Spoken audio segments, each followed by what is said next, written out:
there's a lot of opportunity to use next-gen forecasting platforms to enable better decisions.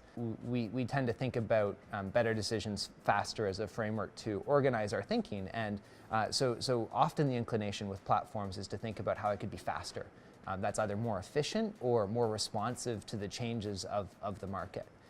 I think the platforms that will have the most impact on the way that forecasters work and the way that decisions get made in organizations is to shift the focus of the platform from that efficiency to making better decisions. And that might either be through better accuracy, so we've chosen techniques or used platforms to be more accurate in our approach, or we drive better insight for the organization.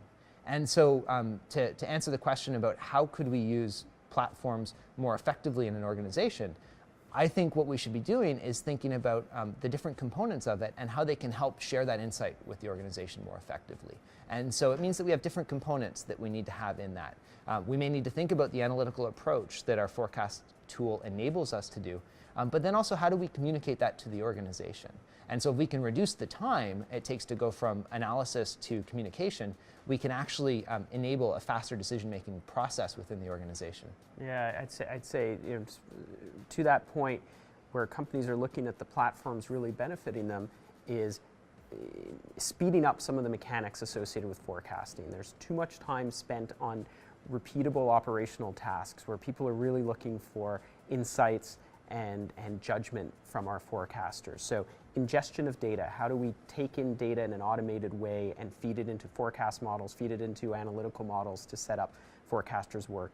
How do we then process it quickly within the models and do diagnostics, bridges between last cycle and this cycle, gaps between scenarios? How do we get that insight done in an automated way? And then reporting.